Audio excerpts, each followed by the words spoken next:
제목은 하나님과 이웃을 위해서 내가 행한 선한 일들을 헤아리지도 기억하지도 말아야 됩니다. 이런 제목으로 말씀 전하도록 하겠습니다. 내가 하나님을 위해서 얼마나 많은 일을 했던지, 주님의 몸된 교회를 위해서 내가 얼마나 많은 수고를 했던지, 내가 이웃들을 위해서 그리고 내 옆에 있는 다른 지체들을 위해서 얼마나 성실하게 섬겼든지 그것은 바로바로 잊어버려야 된다. 굉장히 중요한 메시지가 담겨 있습니다. 오늘 본문의 비유는 우리가 잘 아는 포도 품꾼의 비유입니다. 여러분들 내가 다 알고 있다고 생각하고 그냥 지나가면 안 되는 것이고, 저 역시 이 비유의 말씀을 가지고 묵상하는 가운데 설교 원고를 완성하고 또 읽고 하다 보니까 빠뜨린 게 너무너무 많구나, 이런 생각이 듭니다. 정말 많은 메시지를 담고 있는 비유입니다. 이 비유로 들어가기 전에 우리 주님이 왜 이 비유를 말씀해 주셨는지 그 배경부터 보려고 합니다. 예수님이 오늘 본문의 비유를 마태복음 20장 1절에 16절에 주신 다음에 바로 뒤에 이어지는 21장 말씀을 보면 예수님이 예루살렘으로 입성하시는 모습이 나와요. 예루살렘에 들어가셔서 곧바로 성전을 정결케 하시는데, 성전에서 장사하는 사람들의 상을 뒤엎으시고 채찍으로 그 안에서 매매하는 양과 염소를 다 내치셨어요. 그리고 말씀하시지요. 너희들이 내 아버지의 이 귀한 집을 강도의 소굴로 만들어버렸구나. 거룩한 분노를 쏟아내셨어요. 그런데 이 사건이 종교 지도자들에게 성전 모독죄로 지목된 다음에 체포되시고 재판받으시고 온갖 고난과 모욕과 수치를 당하신 이후에 십자가에 달려 죽으시는 것이지요. 그러니까 지금 예수님은 자신의 공생의 거의 마지막 순간에 오신 것입니다. 그런데도 제자들의 모습은 어떠하냐? 오늘 보면 바로 앞에 나오는 19장을 보면 하나님 나라에서 누가 가장 크냐? 여전히 이게 그들의 가장 큰 관심사입니다. 엉터리지요. 3년 동안 주님과 함께 동행했는데 그 주님의 마지막 순간까지 서로 누가 더 크냐, 이거 가지고 싸우고 있는 거예요. 오늘 본문을 보면 예수님이 1절에서 16절에서 포도원 일꾼의 비유를 마치자마자 곧바로 이어서 이제 예루살렘에 들어가면 어떤 일이 생길지 자신이 받게 될 순환에 대해서 말씀해 주는 것을 보게 되어집니다. 오늘 비유가 16절에 끝나고요, 17절, 18절, 19절 세 개 구절로 우리 주님은 이제 곧바로 어떤 일이 일어날지 자신의 고난과 죽음에 대해서 예고해 주세요. 예수께서 예루살렘으로 올라가려 하실 때에 12 제자를 따로 데리시고 길에서 이르시되, 보라, 우리가 예루살렘으로 올라가노니 인자가 대제사장들과 서기관들에게 넘겨짐에 그들이 죽이기로 결의하고, 이방인들, 로마 병정들 말하는 것이지요, 이방인들에게 넘겨주어 그를 조롱하며 채찍질하며 십자가에 못 박게 할 것이나 제3일에 살아나리라. 한번 그 상황을 상상해 보셔요. 우리 주님이 웃으면서 이 말씀하셨겠습니까? 굉장히 엄미하게 이 말씀을 하셨을 거예요. 마음 단돌이 잘하라고, 앞으로 일어날 때 놀라지 말라고, 나도 모르는 가운데 이런 일이 벌어진 것이 아니라 다 알고 있다고, 하나님이 정하신 대로 계속해서 그대로 이루어지는 것이니까 너희들 마음 견고하게 먹으라고, 이렇게 순환을 예고해 주신 것이지요. 그런데 이 말씀이 맞춰지자마자 어떤 사건이 일어납니까? 19절까지서 우리 주님께서 순환을 예고하시고 바로 이어지는 20절, 21절, 그때에 예수님이 자신의 고난과 죽음에 대해서 말하자마자 이런 뜻이지요. 그 다음에 어떤 일이 벌어져요? 세베대 아들의 어머니가 그 아들들을 데리고 예수께 와서 절하며 무엇을 구하니, 예수께서 이르시되 무엇을 원하느냐, 이르되 나의 이 두 아들을 주의 나라에서 하나는 주의 우편에 하나는 주의 좌편에 앉게 명하소서. 이 타이밍 좀 보십시오.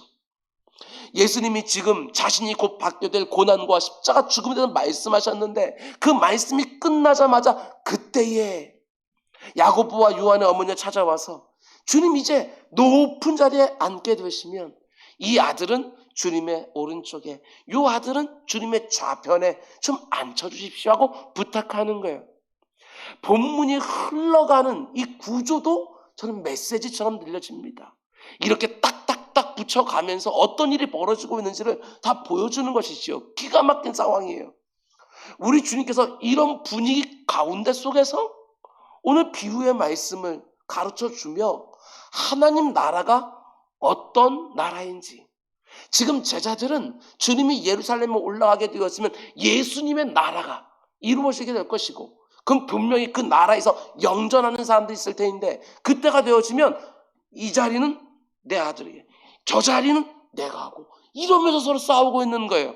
근데 우리 주님께서 이 비유를 통하여 아니라고, 내가 이루려고 하는 나라는 너희들이 생각하는 그런 나라가 아니라고, 하나님 나라는 세상 나라와 다르다고, 누가 크고 작은지 하나도 안 중요한 나라라고, 누가 예수님의 오른쪽에 앉든지 왼쪽에 앉든지 그런데 관심 갖는 나라가 아니라고 이 비유를 통해서 말씀해 주시는 거예요. 오늘 비유의 핵심 메시지 역시 오늘 본문의 흐름을 보면 명확하게 알 수 있어요. 오늘 본문이 20장 1절부터 시작되어지는데 바로 앞에 있는 19장 마지막 절 30절을 보면 우리 주님이 이 말씀을 하고 오늘 비유를 하셔요. 19장 30절, 그러나 먼저 된 자로서 나중되고 나중된 자로서 먼저 될 자가 많으니라. 이러면서 비유를 시작을 하시고 비유를 어떤 말씀으로 끝내시느냐, 그게 16절이에요. 이와 같이 나중된 자로서 먼저 되고 먼저 된 자로서 나중되리라. 그러니까 오늘 포도원 품꾼의 비유는요, 이 말씀들의 앞뒤로 쌓여 있는 거예요. 오늘 비유 바로 전과 후에 주님이 똑같은 말씀을 하시죠. 그러니까 오늘 이 비유를 통해서 우리 주님이 무슨 말씀을 하시려고 하는지는 아주 명확한 거 아니겠어요? 하나님 나라는 어떤 곳이냐? 얼마든지 나중된 자가 먼저 될 수 있고 먼저 된 자가 나중될 수 있는 나라라. 이 말씀을 하시는 거예요. 하나님 나라가 이 세상 나라와 얼마나 다른지, 우리가 볼 때는 첫째 같아 보이는데 사실은 꼴찌이고, 꼴찌 같아 보이는데 사실은 첫째가 얼마든지 될 수 있는 곳, 그게 바로 하나님 나라라는 거예요. 오늘 이 비유의 말씀 읽다 보면 우리들의 마음이 불편한 것들이 몇 군데 나와요. 왜 불편할까요? 다른 게 아니에요. 우리가 이미 하나님 나라에 들어와 있지만 여전히 이 세상 나라에 익숙하니까 우리 주님이 하나님 나라는 말을 하는데 그게 우리에겐 불편한 거예요. 오히려 아니, 우리가 살아가는 모습 보게 되었으면 오늘 이 비유에 나오는 주님을 향하여 악하다고 원망했던 그 품꾼의 모습이 제게도 있고요, 여러분에게도 있어요. 다른 사람한테 주는 모습, 말씀이 아니라 내게 주는 말씀으로 오늘도 그래서 받으셔야 돼요. 오늘 비유는 이렇게 시작합니다. 1절, 천국은 마치 품꾼을 얻어 포도원에 들여보내고, 그리고 이른 아침에 나간 집주인과 같으니, 성경을 씹어서 묵상하는 거예요. 잘 보십시오. 하나님 나라는 무엇과 같다고 말해요? 집주인과 같으니. 그치요? 그러니까 본문에 등장하는 집주인이야말로 하나님 나라가 어떤 곳인지를 가장 잘 드러내 보이는 인물이라고 우리 주님 말씀하는 것이지요. 부럽지 않습니까? 저는 이 말씀 준비하면서 참 부러웠습니다. 내가 살아가는 모습을 보면 아, 천국은 저런 곳이겠구나. 이 세상에서 다 정말 힘겹고 버거운 삶을 살아가는데 저 사람 살아가는 모습을 보니까 마치 천국에 사는 것처럼. 우리 교회를 보면, 여러분과 저의 가정을 보면 부족한 건 많이 있지만 그래도 아, 천국은 저런 곳이겠구나. 좀 맛보아지는 교회, 그런 가정 부럽지 않습니까? 여러분, 그런데 이 집주인이 무엇을 하고 있습니까? 포도원에서 일할 품꾼을 찾기 위해서 이른 아침에 집을 나선 거예요. 여기서 말하는 이른 아침은 해가 뜨는 시간인 6시, 우리식으로 말하면 오전 6시를 말하는 거예요. 이른 아침 6시에 집을 나가서 포도원에서 일할 품꾼을 찾기 시작합니다. 그리고 2절을 보면 그가 하루 한 데나리온씩 품꾼들과 약속하여 포도원에 들여보내고, 아침 일찍 6시에 나가서 만난 품꾼들에게 이 주인이 하루 한 데나리온의 품삯을 약속해요. 한 데나리온은 그 당시 군인이 받는 일당이에요. 군인도 일종의 전문직 아닙니까? 그런 사람들이 받는 금액이 한 데나리온이에요. 그런데 지금 일용직으로 부르는 그 사람에게 군인이 받는 일당을 주는 거예요. 어떤 면에서 보게 되었으면 이 한 데나리온 그 품꾼들에게는 후한 품삯이에요. 후한 품삯을 약속하고 지금 포도원으로 데리고 가는 것이지요. 그리고 이어지는 3절에서 5절 말씀 보면 주인이 또 밖으로 나갑니다. 또 삼시에 나가보니 장터에 놀고 있는 사람들이 또 있는지라 그들에게 이르되 너희도 포도원에 들어가라. 내가 너희에게 상당하게 넉넉하게 주리라 하니 그들이 들어가고 제6시와 제9시에 또 나가 그와 같이 하고. 여러분들 이 부분부터 잘 보시기 바랍니다. 아침 일찍 나가서 첫 번째로 품꾼을 부를 때는 내가 하루에 한 데나리온 주겠다 약속했어요. 그런데 4절에서 두 번째로 품꾼들을 부를 때는 상당하게 주겠다 이렇게만 말해요. 한 데나리온 약속한 게 아니에요, 여러분. 넉넉하게 주겠다고만 약속했어요. 그리고 5절에서 세 번째, 네 번째 품꾼을 부를 때도 그와 같이 하고 이렇게 말하는데 품삯을 정한 게 아니에요. 그냥 똑같이 내가 상당하게 넉넉하게 주겠다고만 말하고 들어가는 것이지요.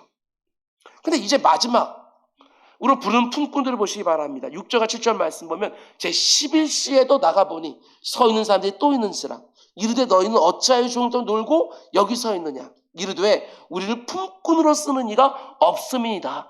이르되 너희도 포도원에 들어가라 하니라. 여기서 말하는 11시는 우리식으로 말하면 오후 5시를 말하는 거예요. 오후 5시. 유대인들은 해 뜰 때부터 해가 질 때까지 일하는데 보통 아침 6시부터 시작하여 오후 6시까지 일해요. 12시간을. 그러니까 오후 5시에 포도원에 품꾼들을 들여보내면 이 사람들은 몇 시간 일하는 것이죠? 딱 1시간만 일하는 거예요. 근데 여기 보면 다른 품꾼들에게 하지 않았던 질문을 주인이 하지요. 너희들은 왜 하루 종일 이제 일할 시간이 거의 끝나가는데 아직도 여기서 놀고 있느냐? 그러자 이 사람들이 이렇게 말해요. 우리를 품꾼으로 써주는 사람들이 없습니다. 어쩌면 이 사람들은요, 예상이 되지요. 체격이 좀 왜소해서 일을 잘 못할 것 같이 보이는 사람들. 그래서 누가 아무도 픽을 안 해준 거예요. 어쩌면 나이가 많이 들은 사람일지도 모르겠어요. 아니면 몸에 장애가 있을지도 모르겠어요. 어쨌든 다른 사람들은 다 하나하나 부름을 받아서 일하러 들어가는데 이 사람들은 오후 5시가 되도록 품꾼으로 불러준 사람이 없었던 것이지. 근데 이 주인이 이들까지도 일할 기회를 줘요. 얼마나 감사한 일이에요. 근데 이 사람들에게 너희들도 포도원에 들어가서 일해라 라고 말을 하지만 앞에 나왔던 품꾼들하고 좀 차이가 있어요. 그게 뭐냐 하면 품삯에 대한 언급이 일체 없어요. 그죠? 주인이 품삯에 대해서 언급하지도 아니하고 이 사람들도 제가 생각할 때는 품삯에 대해서 묻지도 않았을 거예요. 오후 5시가 되어서 일거리가 없어서 오늘은 공치는 날이었는데 그래도 일거리가 주어진 거잖아요.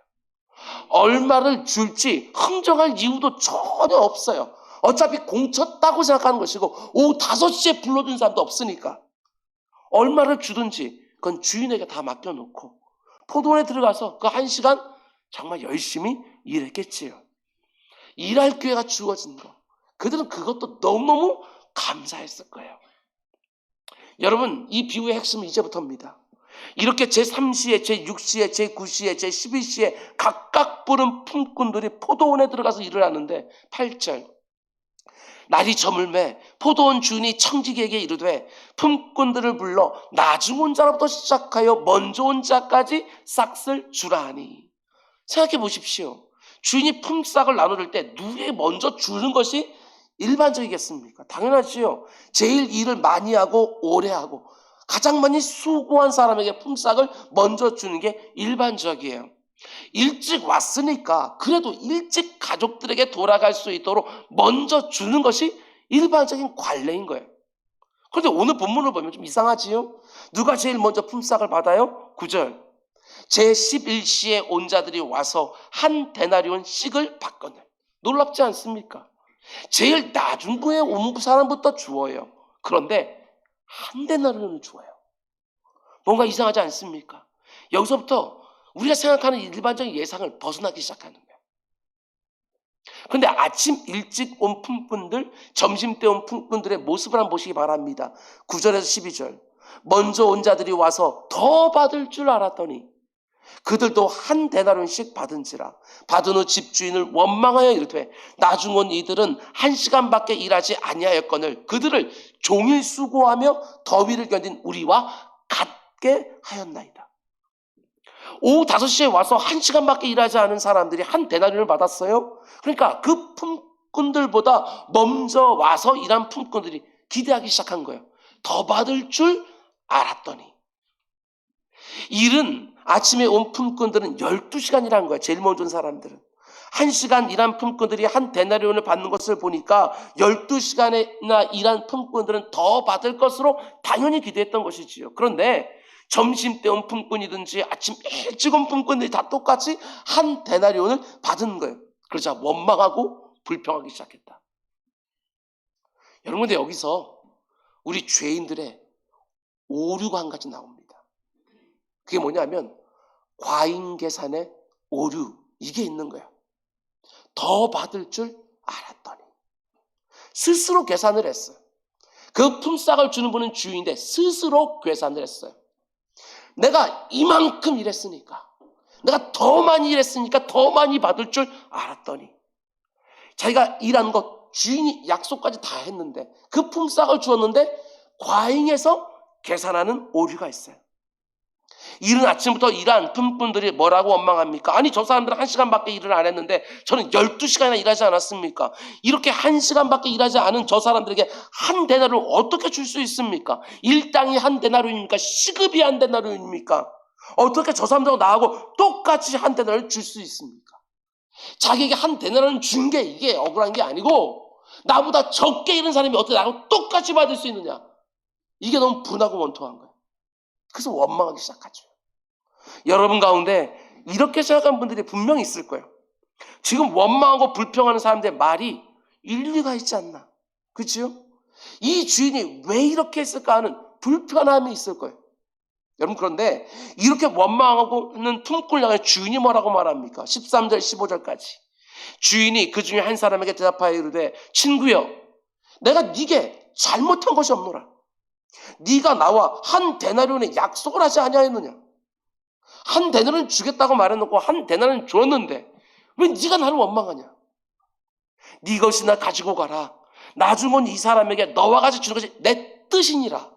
내 것을 가지고 내 뜻대로 할 것이 아니냐. 내가 선함으로. 선하죠, 정말. 늦게 온 사람들에게도 그렇게 후한 품삯을 줘. 선하지요. 그런데 너는 나를 악하게 보느냐. 지금 주인이 하는 말, 그런데 우린 좀 불편합니다. 공평해 보이지도 않아요. 많이 일한 사람 많이 주고 적게 일한 사람에게 적게 줘야 그게 공평할 것 같은데 이 주인이 마치 아니 내 것 가지고 내 맘대로 하는데 니네들 무슨 상관이냐, 이런 느낌을 주기 때문에 우리 마음이 불편한 거예요. 그럼 여러분 생각해 봐야죠. 왜 우리 주님은 이렇게 불편해 보이는 상황으로 이 비유의 말씀을 주고 계시는가 라고 하는 것이죠. 하나밖에 없어요. 복음서에 나오는 우리 주님의 비유의 거의 대부분은 다 하나님 나라가 어떤 곳인지, 하나님 나라가 어떤 곳인지 사람들에게 말해주고 싶은데 아무리 말해도 그들이 알지 못하니까 비유로 말씀하시더라. 하나님 나라에 대해서 그들이 알 수 있도록 비유로 말씀하시는데 우리 주님은 그들의 마음을 불편하게 하심으로 뭘 말씀해 주려고 하는 거예요? 하나님 나라가 이 세상 나라와 얼마나 다른지 그걸 말씀해 주려고 하는 거예요. 왜 여러분과 제 마음이 불편하지요? 우리도 알게 모르게 하나님 나라가 아니라 이 세상 나라에 익숙해 있으니까 이건 불공평한 거 아니냐고 우리 이렇게 말을 우리도 하는 것이지요. 하나님 나라는 하나님이 통치하시는 나라니까 하는 마음대로 아니요, 그렇게 하면 안 되는 거예요. 하나님 나라가 우리가 생각하는 일반적인 나라와 얼마나 다른 나라인지 우리 주님은 이 비유를 통해 보여주는 것이지요. 여러분과 저는 일을 많이 한 사람이 품삯을 더 많이 받아야 하지 않을까? 왜 주인은 1시간밖에 일하지 않은 사람들에게 한 데나리온을 주고 더 많이 일한 사람들에게 더 주지 않았을까 하는 불편함이 있지만, 하나님 나라의 속성은 무엇입니까? 하나님 나라는 일한 시간에 비례해서 품삯을 지불받는 나라가 아니라는 거예요. 내가 얼마나 많이 일했는가 하는 것을 근거로 해서 품삯을 지불해주는 나라가 아니라는 거예요. 내가 일한 것을 내밀면서 그 나라에 당당하게 들어가고, 내가 얼마나 일했느냐로 그 시간과 업적을 내밀면서 좋은 것들을 당당하게 요구할 수 있는 나라가 절대로 아니라는 거예요. 오직 그 나라는 하나님의 한량없는 은혜로만 들어가는 나라이고, 오직 하나님의 넘치는 그 은혜 가운데 속에 누구든지 다 얼마를 일을 했던지 그것보다 넘치게 호하게 받는 나라라고 우리 주님은 그걸 말씀하는 거예요. 우리는 다 내가 한 일보다 과잉해서 계산하지만 아니라는 거예요. 네가 계산하는 거 그 가운데 속에 그것보다 넘치는 것들을 하나님은 너에게 주신다고. 네가 실제로 일한 것보다 하나님은 더 후하신 아버지라고 지금 그 말씀을 하는 것이지요. 생각해 보셔요. 여러분과 저를 포함하여 우리 가운데 그 누가 아주 당당하게 천국에 들어갈 수 있겠어요? 다 엉투성이지, 다 엉터리지. 그 어느 누구도 내가 이만큼 일했으니까 천국 들어가 당연하지 않냐고. 은혜를 모르는 사람이에요. 제가 수도 없이 말씀드린 것처럼 우리가 어떤 자격이나 조건이 되어서 하나님에서 어떤 공로를 이만큼 쌓았기 때문에 하나님 나라 들어가는 게 아니라 오직 하나님의 은혜로 들어간다고 수없이 말하지만, 우리가 이 세상 나라에 익숙해져 있으니까 마치 내가 하나님 앞에 당당하게 내가 이만큼 일했노라고 그렇게 하면서 뭔가 좋은 것을 요구하는 그런 나라처럼 생각하는 아니라는 거예요. 하나님 나라는 어떤 나라입니까? 그저 이 무익한 종이 마땅히 해야 될 일을 했을 뿐입니다 하고 들어가는 거예요. 이 말씀이 나오는 누가복음 17장을 보게 되면 이런 분위기 아닙니까? 이 말씀이 나오는 거 보면 종이요 하루 종일 밭에 가서 일했어요. 땀을 펄펄 지쳤다고 그러는데 주인이 들어오는 종을 보면서 밥 좀 빨리 차려라. 밥 때 됐으니까. 그러면 종 가서 막 또 밥 차려. 이게 종이라는 거예요. 그리고 배고플 텐데 주인이 밥 먹을 때까지 다 먹을 때 다 기다려요. 그 주인이 밥을 다 먹고 나면 그거 치우고 이제서야 밥을 먹는. 그러면서 주인이 잘했다고 살해하겠느냐 이렇게 말하죠. 그리고 종은 뭐라고 말해요? 무익한 종이 마땅히 해야 될 일 했을 뿐입니다. 이거예요. 더 많이 주고 덜 주고 이건 우리 소관 아니잖아요. 다른 사람들보다 많이 받든지 적게 받든 분명한 것은 내가 받아야 되는 양보다 훨씬 더 넘치게 받는다는 거. 그게 천국이라고 이렇게 말하는 거예요. 사도 바울이 고린도전서 15장에서 정확하게 고백하지 않습니까? 내가 나 된 것은 하나님의 은혜로 된 것이니 내게 주신 그의 은혜가 헛되지 아니하여 내가 모든 사도보다 더 많이 수고하였으나 다른 사도들보다 더 많이 수고하였으나 내가 한 것 아니요 오직 나와 함께 하신 하나님의 은혜로다. 이게 맞는 거예요. 내가 다른 사도들보다도 아무리 객관적으로 더 많이 일했다고 해도, 사도행전을 보십시오. 거기 보면 예수님의 수제자였던 베드로보다도 사도 바울이 했던 일이 훨씬 더 많이 기록되어 있어요. 사도행전이 시작되어서 어느 때까지는 베드로 이름이 먼저 나오고 그 다음에 사도 바울의 이름이 나와요. 그런데 어느 순간부터는 이 두 사람의 이름이 바뀌어서 사도 바울이 먼저 나오고 그 다음에 베드로 이름이 나오고, 맨 처음엔 바나바의 이름이 먼저 나오고 바울의 이름이 나중에 나왔지만 나중되어지면 바울의 이름이 먼저 나오고 바나바의 이름이 나오고, 여러분 처음 된 사람이 나중되어지고 나중된 사람이 처음 되어진 이 놀라운 역사가 사도행전에 가득해요. 그런데 이 사도 바울이 천국에 딱 들어간 다음에 주님 앞에 딱 서서 예수님 12 제자들 가운데 속에 사도행전에 이름 안 나오는 자들이 얼마나 많습니까? 저 바돌로메를 보십시오. 바돌로메 복음서에서 예수님의 12제자 이름만 막 나올 때 거기 이름 하나 딱 나오고 그 다음부터 나오지도 않지 않습니까? 근데 내가 저 바돌로메하고 저하고 똑같은 상급을 받는다면 이게 말이 더 됩니까? 바울이 그렇게 얘기했겠어요? 아니요. 무익한 종이. 내가 다른 사람들보다 더 많이 수고했지만 내가 한 것 아니요 오직 하나님의 은혜니라. 이러면서 그 나라 들어가는 거예요. 틀림없습니다. 우리 같은 죄인들은 늘 과잉 계산의 오류를 범하는 것이지요. 나보다 늦게 와서 적게 일한 사람들과 나를 비교하면서 내가 일한 것들을 과잉하여 계산하는 거예요. 아닙니다. 절대로 그렇지 않아요. 내가 그 나라에 들어간 것도 어디까지나 하나님의 은혜 때문이고, 내가 그 나라에 들어서 얼마를 받든지 모든 것을 보시고 아시는 그 하나님이 내가 일한 것들보다 더 넘치게 후히 주시는 것, 그것이 바로 하나님 나라예요. 세상 나라에 익숙한 눈으로 하나님 나라 바라보지 말라고. 그럼 또 한 가지, 우리가 늘 범하는 또 하나의 오류가 뭔지 아십니까? 이렇게 되어 있습니다. 전제상실의 오류. 앞에 있는 전제를 자꾸 잊어버려요.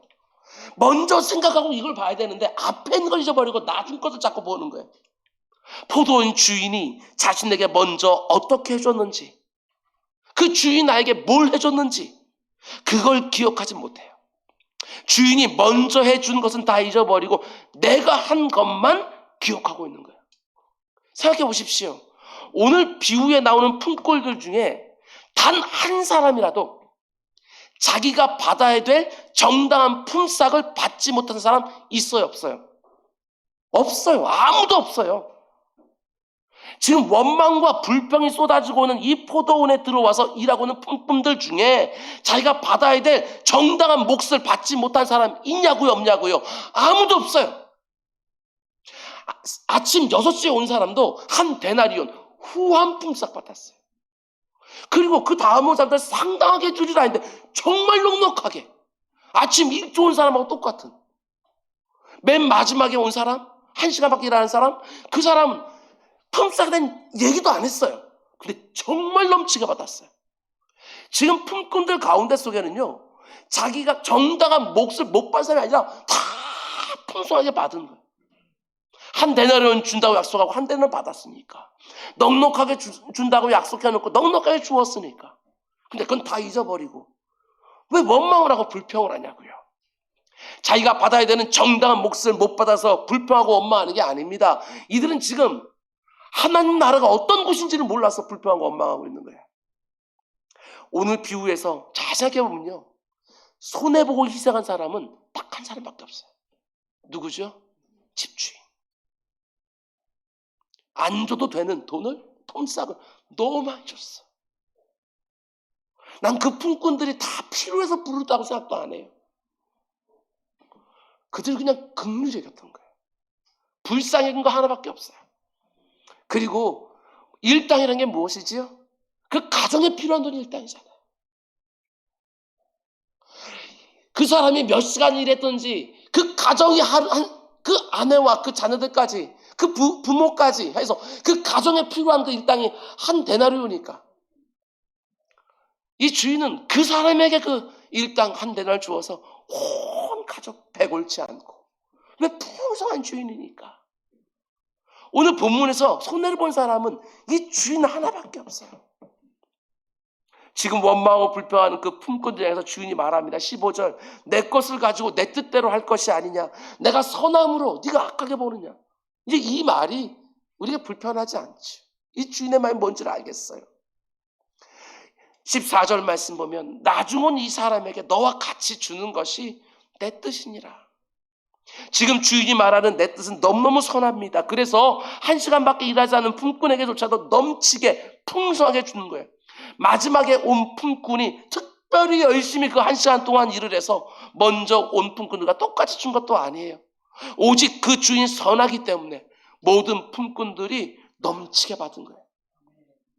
제가 어렸을 때도 이 본문으로요, 참 이곳저곳에서 많은 설교를 들었어요. 대부분의 설교자들이 어떤 식으로 이 본문을 해석하며 설교를 했느냐, 여러분 다 기억나실 거예요. 이런 설교.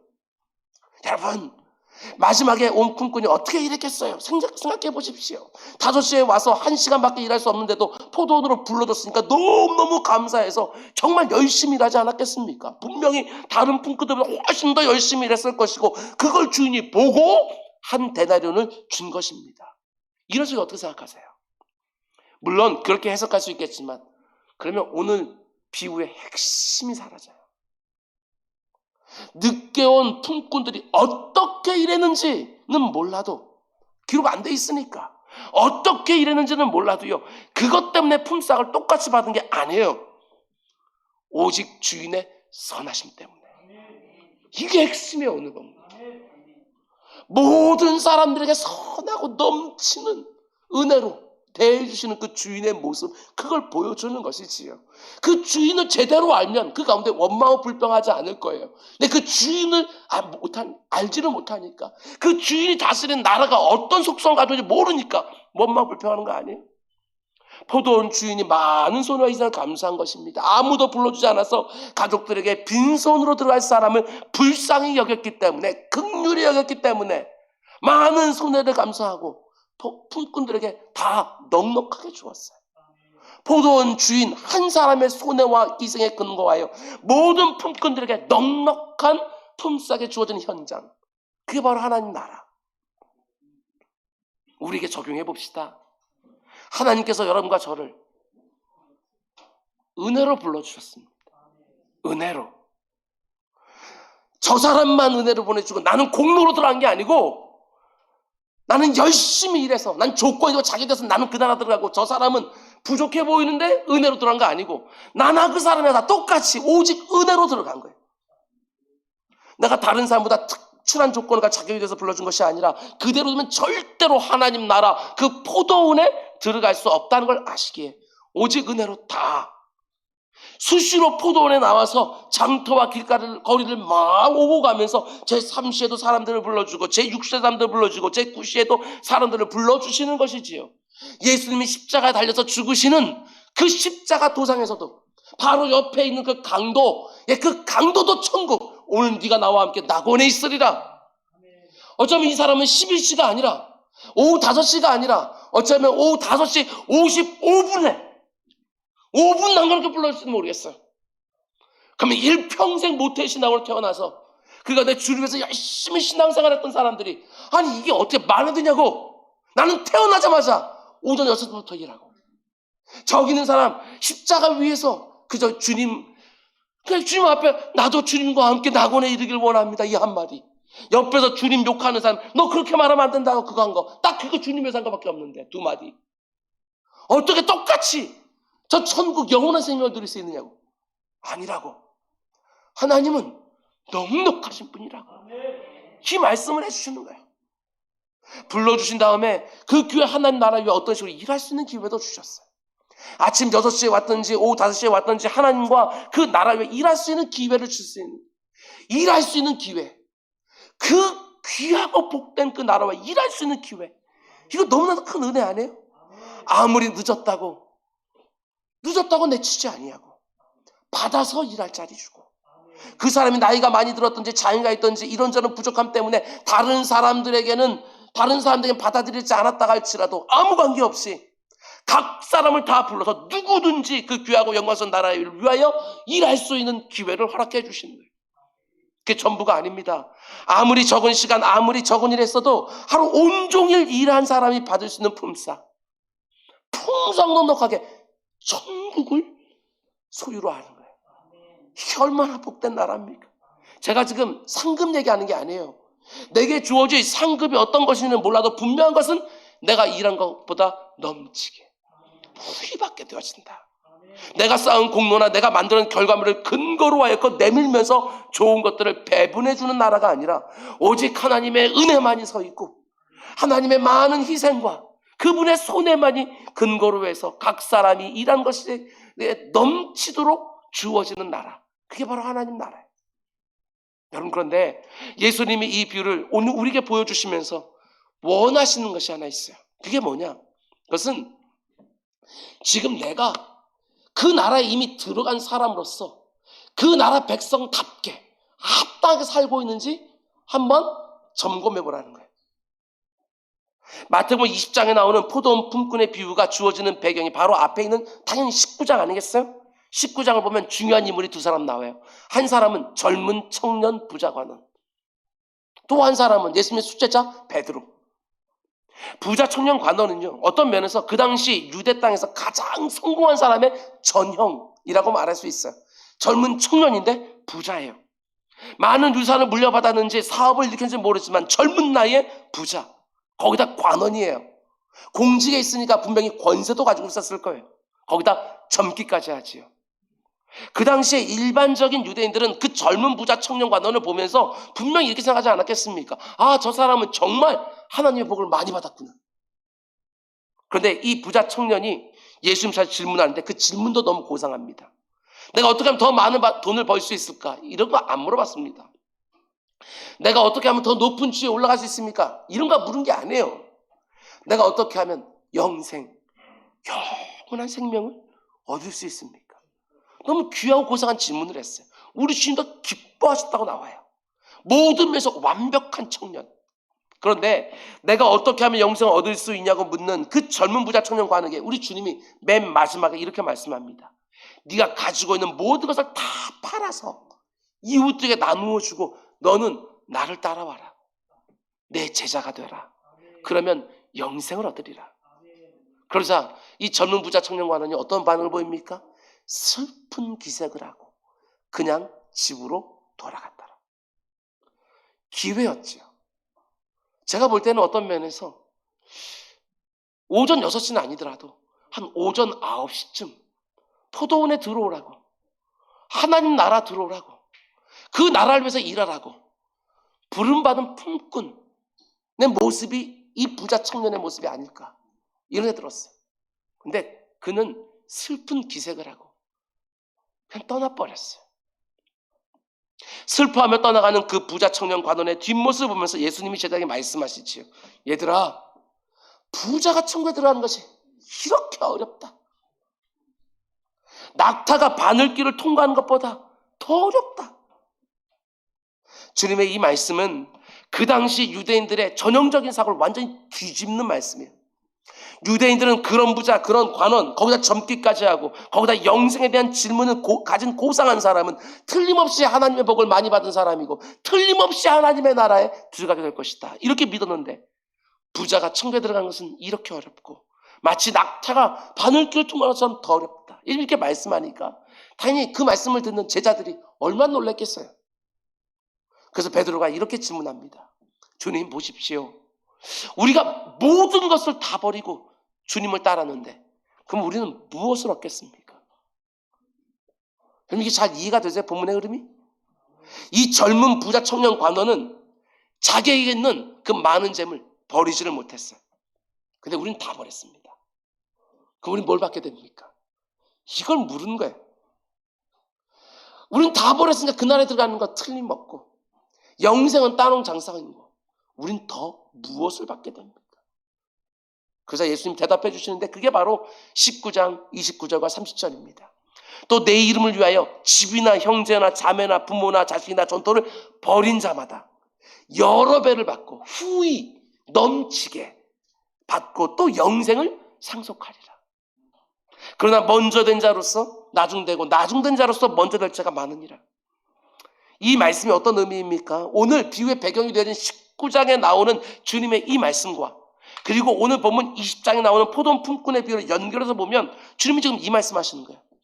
너희가 나를 위하여 살면 정말 너희들에게 있는 거 나보다 우선되지 않게 때로는 버려야 될 것이고 참 많은 수고도 해야 될 것이고 때로는 많은 불이익과 손해도 감당해야 될 텐데 절대로 그 상을 잃지 않을 것이다.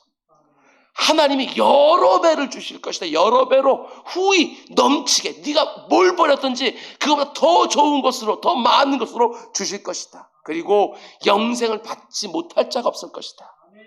하나님 다 보시고 다 기억하시고 넘치도록 좋은 걸 주시고 말씀해 주시죠. 그러고 나서 곧바로 그러나 먼저 된 자로서 나중될 자가 많고 나중된 자로서 먼저 될 자가 많을 것이다.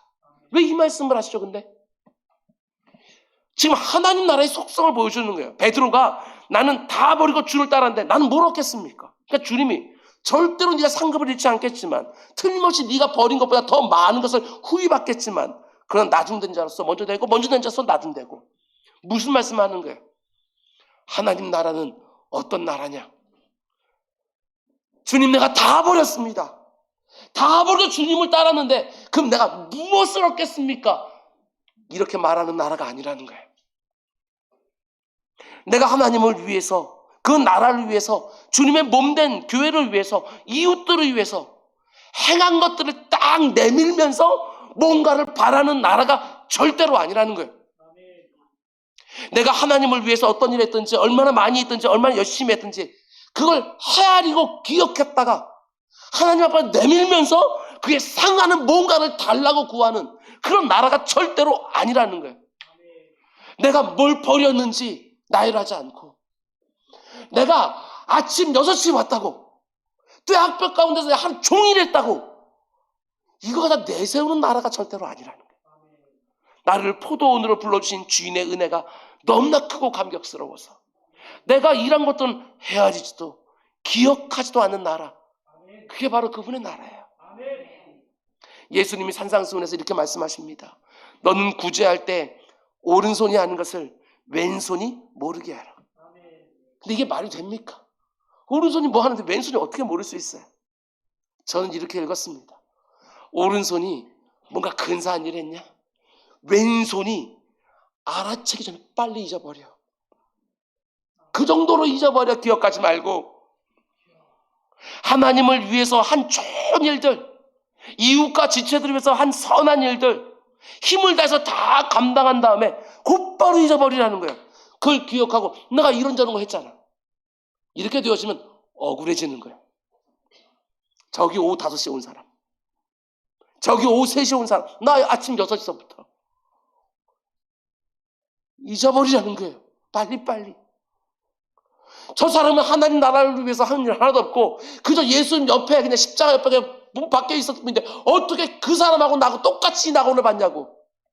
아니요, 내가 일평생 못 대신하고 했던 모든 거라도 잊어버리라고. 그게 하나님 나라라고 말씀하시는 거예요. 마태복음 25장을 보면 또 의미심장한 비유가 나오는데 우리가 예전에 본 적이 있어요. 양과 염소의 비유요. 한쪽 편에 서 있는 양들 향하여 하나님이 이렇게 말씀하셔요. 복받을 자들이여, 너희가 나를 위해 선한 일을 많이 했으니까 하나님 나라를 이제 상속해라, 복을 받아라, 이렇게 말씀하니까 그 양들이 하나같이 다 뭐라고 얘기합니까?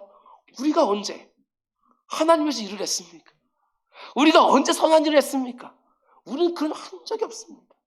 분명히 그런 일도 다 했을 텐데 바로바로 잊어버리고 기억조차 안 하는 거예요. 그런데 너무나도 상대적으로 또 한편에서 있는 염소들이 뭐라고 말씀합니까? 벌받을 자들이요, 너희들이 나를 위해서 한 일이 뭐가 있느냐? 아무것도 안 했구나. 너희들에게 화가 있을지어다. 그러니까 그 염소들이 분노하며 원망하고 불평하면서 무슨 말이냐고, 우리가 하나님 위해서 얼마나 많은 일을 했는데 못 보셨냐고, 이렇게 말하는 거예요. 의미심장하지 않습니까?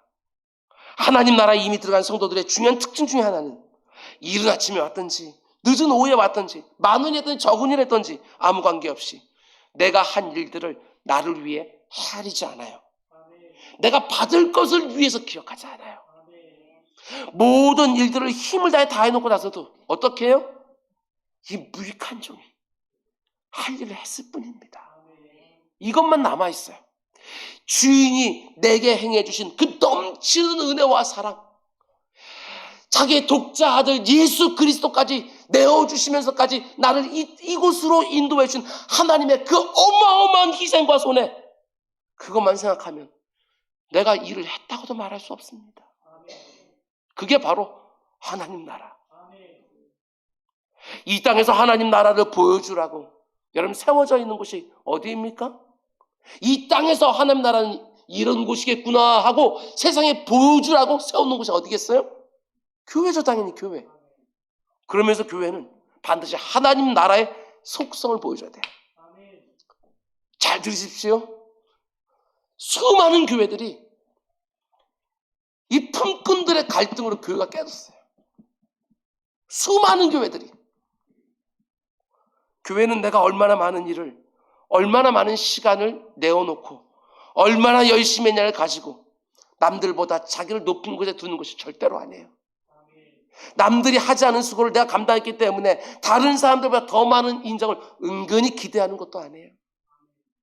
남들이 하지 않은 수고를 내가 하고 남들보다 훨씬 일찍 와서 훨씬 더 많은 시간을 애쓰고 일하고 수고했음에도 불구하고 하나님 나라의 원리는 그 많은 일을 하고도 주인의 은혜와 사랑과 손해와 희생에 비하면 정말 아무것도 아니기 때문에 주인이 내게 먼저 해주신 일들을 즐거워하고 그분만을 높이고 주인에게 먼저 베푸는 은혜와 사랑으로 이웃들과 지체들을 마음껏 섬기고 주인이 내게 먼저 감당해준 손해와 희생을 생각하기만 하면 내가 한 일은 아무것도 없다고, 그 보잘것없는 거 뭘 헤아리냐고 조금도 헤아리지 않는 그런 모습이에요. 천국에 가면 뭐 내밀 수 있을 것 같아요? 아니요. 이 죄인이, 이 엉터리가 이 나라에 들어왔구나. 그거 감격과 찬송만 있지. 내가 다 버렸습니다. 주를 위해 다 버렸습니다. 우리에게 뭘 주시겠어요? 아니요, 여러분. 그런 나라가 아니에요. 절대로 그런 나라가 아니라고. 우리 가운데 단 한 분도 그 은혜가 넘치는 포도원에서 지극히 선한 주인에게 악하다고 불공평하다고 원망하고 불평하는 품꾼이 없기를 원합니다. 하나님이 내게 얼마나 많은 일을 해주셨는지는 다 잊어버리고 그저 내가 이렇게 많은 수고를 하지 않았습니까 하고 과다 계산에 오류를 범하고 천국 들어가서 하나님 저 사람보다 내가 더 많은 일을 했어요 이렇게 할지라도 우리 주님 와서 얘야 아니다, 네가 모르지만 저 사람이 너 안 보는 데서 이거 저거 했어. 우리 주님은 불의한 분이 아니십니까? 다 하시고 가장 맞게가 아니라 다 넘치게, 모든 사람 다 풍성하게. 하나님이 내게 뭘 약속해 주셨는지는 전혀 생각하지 못하는 전제상실의 오류를 범하면서 왜 나에게 이것밖에 안 주냐고 원망하고 불평하는 품꾼 절대로 있어서는 안 되는 거예요. 여러분, 우리 교회가 하나님 나라의 속성을 점점 더 많이 드러내는 교회가 되기를 원합니다. 은혜가 지배하는 곳이 되기를 원합니다. 각자의 공로를 내어놓고 재가면서 하는 그런 교회가 아니라 다 은혜밖에, 다 하나님이 하신 것이고 내가 한 것은 하나 없고 하나님이 할 수 있는 시간 주고 마음 주시고 환경 주셨으니까 내가 한 것이고 이것들이 가득해야지 여러분과 저의 가정이 작은 천국으로서 그 나라의 특징을 점점 더 잘 드러내는 곳이 되기를 원합니다. 여러분 인생과 저의 인생이 오늘 맨 처음 시작하는 것처럼 천국은 마치 이 집주인과 같으니 이름 시작한 것처럼 여러분과 제 인생을 누가 보면 야 천국에 있으면 바로 저런 것이겠구나. 그 마음에 그 심령의 천국을 경험하게 하는 우리 그리스도인들이 그렇게 세상을 사는 것이지요. 교회와 다른 지체들을 위해서 참 많이 수고하고 애쓰고 숨겼어도 그것을 기억하고 헤아리기 시작하면 억울해서 문제가 생겨요. 불공평하다고 말을 해요. 사랑하는 가족들을 위해서 내가 이런 일 저런 일 하지 않았느냐고 늘 기억하고 헤아리고 있으면 순간순간 억울하지요. 섭섭해져. 왜 나만 이러냐고. 여러분, 우리 내가 아무리 근사한 일을 아무리 많이 했어도 금방금방 잊어버립시다. 오른손이 한 일을 왼손이 알기 전에 금방금방 잊어버립시다. 그거 다 기억하고 헤아리면 우리 신앙생활 가운데 위기들이 너무너무 많아요. 무익한 종이 마땅히 했을 일을 했을 뿐이라고. 내가 누구보다도 많은 일을 했지만 내가 한 것 아니고 오직 하나님의 은혜라고. 주님이 내게 베풀어 주신 것들에 비하면 내가 한 거 이거 뭘 기억할 게 있냐고. 내가 하나님과 다른 사람들에게 행한 선한 일은 빨리빨리 잊어버리고 하나님과 다른 사람들이 내게 행한 선한 일들은 깊이 간직하면서 오직 은혜가 왕노릇하는 하나님 나라가 우리 교회 안에서 경험되어지고 내 사랑하는 가정에서 드러나고 여러분들이 가는 곳마다 여러분 옆에 있는 사람들이 하나님의 나라를 맛보고 경험하는 일들이 있기를 주님의 이름으로 축원드립니다. 기도하겠습니다. 사랑해 주님, 온 천지가 불평과 원망으로 가득한데 아버지 하나님, 우리 사랑하는 성도님들이 어디를 걸어가든 누구와 함께 하든 그 가운데 감사와 감격과 자족이 계속 퍼져갈 수 있도록 주님 인도하여 주시옵소서. 하나님은 언제나 후하신 분이라고 고백하면서 아무리 힘들고 어려운 가운데 속에서도 감사와 찬송을 잃어버리지 않는 우리 모두가 될 수 있도록 인도하여 주시옵소서. 이 모든 말씀 예수님의 이름으로 기도드렸습니다. 오늘